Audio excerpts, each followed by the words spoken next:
വളരെ വൈവിധ്യമാർന്ന ചരിത്രങ്ങൾ ഉറങ്ങുന്ന ഇംഗ്ലണ്ടിലെ ഡെവൺ കൗണ്ടിയിൽ 400-ലധികം കോമൺവെൽത്ത് വാർ ഗ്രേവ്സുകളുണ്ട്. അതിൽ 1852 എസ്റ്റാബ്ലിഷ്ഡായ കോമൺവെൽത്ത് വാർ ഗ്രേവ്സിൻ്റെ ഇടയിലൂടെ ഒരു ചെറിയ യാത്ര. നാഗരികതയുടെ വേഗമില്ലാതെ ശബ്ദമുഖരിതമായ പരിസ്ഥിതിയിൽ നിന്നും വിഭിന്നമായി ഇളം കാറ്റും മനോഹരമായ പൂക്കളുള്ള ചെടികളും വൃക്ഷങ്ങളുമൊക്കെയായി ഈ സ്ഥലം മനസ്സിനെ പ്രകൃതിയോട് വളരെ അടുപ്പിക്കുന്നു. ചെറിയ ചെറിയ ചാപ്പലുകളും മനോഹരമായ സ്കൾപ്ചേഴ്സും ഈ വിശാലമായ സ്ഥലത്തെ ഹൃദയഹാരിയാക്കി മാറ്റുന്നു.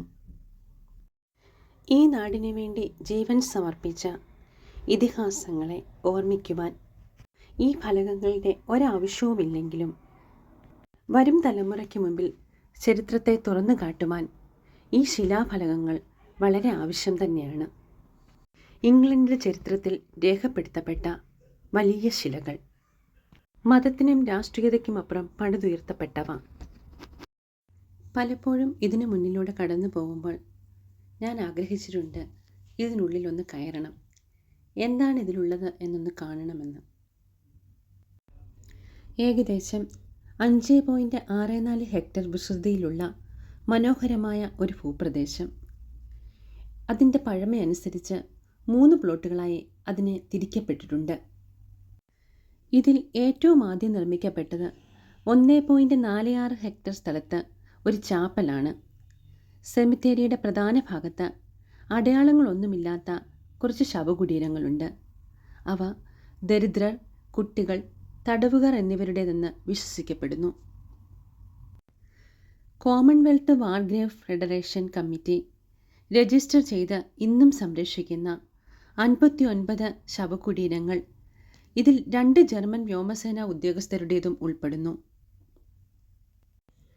19-ാം നൂറ്റാണ്ടിൻ്റെ തുടക്കകാലങ്ങളിൽ ടോർക്കെ ഒരു ടൂറിസ്റ്റ് കേന്ദ്രമായി ഭൂപടത്തിൽ അടയാളപ്പെടുത്തപ്പെട്ടപ്പോൾ മുതൽ ഫസ്റ്റ് വേൾഡ് വാറിലെ 136 ശവകുടീരങ്ങളും സെക്കൻഡ് വേൾഡ് വാറിലെ 97 ശവകുടീരങ്ങളും സ്മാരകശിലകളും ഒക്കെയുമായി ഈ സെമിത്തേരി ഗ്രൗണ്ട് ടൂറിസ്റ്റ് അട്രാക്റ്റീവായി തീർന്നു. ആ സെമിത്തേരിയുടെ നിശബ്ദതയിലൂടെ നടക്കുമ്പോൾ അവിടെ പ്രശസ്തരും അപ്രശസ്തരുമായ കുടുംബങ്ങളുടെ ശവകുടീരങ്ങളും ന്യൂസിലൻഡിലെ സൈനികരുടെ സ്മാരകശിലകളുമൊക്കെ ഞാൻ കണ്ടു. ഇതിൽ ന്യൂസിലൻഡിൻ്റെ മുൻ പ്രധാനമന്ത്രിയായിരുന്ന ജോർജ് മാഴ്സ്റ്റൺ വാട്ടർഹൗസിൻ്റെയും ഫെമിനിസ്റ്റ് വോട്ടവകാശവാദിയും ജോൺ സ്റ്റുവർട്ട് മില്ലിൻ്റെ അമ്മയുമായ ഹെലൻ ടൈലറിൻ്റെയും സ്മാരകശിലകൾ നമുക്ക് കണ്ടെത്താൻ സാധിക്കും. യുദ്ധം അതെന്നും നഷ്ടങ്ങളുടേതാണ് കുടുംബത്തിനും സമൂഹത്തിനും. സ്മാരകശിലകളിൽ മാത്രം പേര് ചേർക്കപ്പെട്ട് നമുക്ക് മുൻപേ നടന്നുപോയവരെ ഓർമ്മിക്കുവാൻ ചരിത്രത്തിൻ്റെ പുസ്തകത്താളുകൾ അനിവാര്യത തന്നെയാണ്.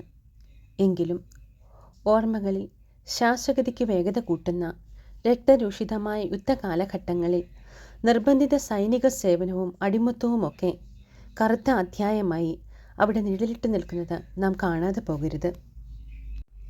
ഇനിയും കൈപിടിച്ച് തനിക്കൊപ്പം നടക്കുവാൻ ആരുമില്ലാതെ അനാഥത്വത്തിൻ്റെ ഭീകരതകൾ അറിഞ്ഞവർ, കുട്ടിക്കാലം എവിടെയോ നഷ്ടപ്പെട്ടവർ, സൗഹൃദങ്ങളെ പാതി വഴിയിലെവിടെയോ നഷ്ടപ്പെട്ടു പോയവർ, ചരിത്രമുറങ്ങുന്ന മണ്ണിൽ പേര് ചേർക്കപ്പെടാതെ പോയവർ, ഇനിയൊരിക്കലും ഒരു മടക്കമില്ലെന്നറിഞ്ഞുകൊണ്ട് തന്നെ യുദ്ധഭൂമിയിൽ തളച്ചിടപ്പെട്ടവർ, ഒരു ദിവസത്തേക്ക് മാത്രം ഓർമ്മിക്കപ്പെടേണ്ടവരല്ല ഇവരൊക്കെ. ഇനിയും ഒരുപാട് കാലങ്ങളിലേക്ക് സംരക്ഷിക്കപ്പെടേണ്ടതല്ലേ ഈ ശവകുടീരങ്ങൾ?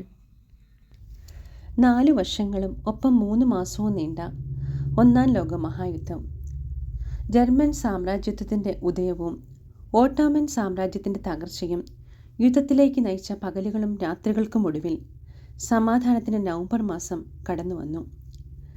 1918 നവംബർ 11 മഹായുദ്ധത്തിൻ്റെ തിരശ്ശീല വീണു.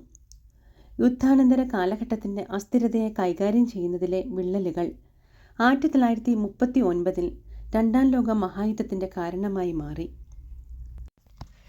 സഖ്യകക്ഷികൾ തമ്മിലുള്ള ആഗോള സംഘർഷമായിരുന്നു രണ്ടാം ലോകമഹായുദ്ധം.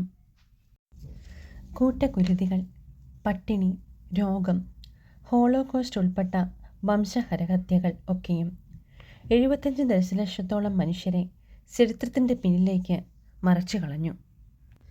ജർമ്മൻ അധിനിവേശ പ്രദേശങ്ങളുടെ വിമോചനത്തോടെയും സഖ്യകക്ഷികൾ ജർമ്മനിയെ ആക്രമിച്ചതോടെയും യൂറോപ്പിൽ യുദ്ധം അവസാനിച്ചു.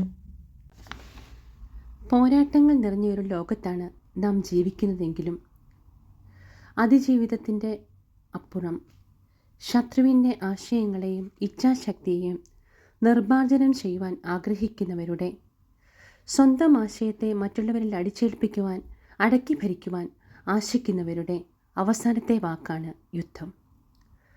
നാം നേടിയ പുരോഗതി ശാസ്ത്ര പുരോഗതിക്കും അപ്പുറം ആയുധ പുരോഗതി കൂടിയാണെന്ന് മറ്റ് ലോകങ്ങളെ കാട്ടിക്കൊടുക്കുന്ന യുദ്ധം. അതെന്നും നിശബ്ദതയുടേതാണെങ്കിലും അധികാരത്തിൻ്റെ മൂല്യച്യുതിയെ എതിർക്കുവാനായി ജനതകൾ പ്രാപ്തരാകുന്നിടത്ത് അതവിടെ അവസാനിക്കും. മണ്ണിനെയും മരങ്ങളെയും പുഴകളെയും മനുഷ്യ മനസ്സാക്ഷിയെപ്പോലും വിഷലിപ്തമാക്കുന്ന യുദ്ധങ്ങൾ. യുദ്ധം അതൊരു വലിയ അബദ്ധമായിരുന്നുവെന്ന് മനസ്സിലാക്കുന്നിടത്ത് സമാധാനത്തിൻ്റെ പ്രാവുകൾ ചിറക് വീശി പറക്കും. ഈ മരത്തണലുകളിൽ നാം കാണുന്ന കോൺക്രീറ്റ് ബെഞ്ചുകൾ അത് വിശ്രമിക്കാനുള്ളതല്ല, ഇതൊരു ഓർമ്മപ്പെടുത്തലാണ്. ഈ വലിയ നിശബ്ദതയിൽ ഞാൻ കേട്ടതും കഴിഞ്ഞ തലമുറയ്ക്ക് പുതുതലമുറയോട് പറയാനുള്ള വാക്കുകളാണ്. യുദ്ധം അത് ഒന്നിൻ്റെയും അവസാനമല്ല, മറ്റൊന്നിൻ്റെ തുടക്കവുമല്ല. അത് സിരകളെ അപഹരിക്കുന്ന കൊടിയ വിഷമാണ്.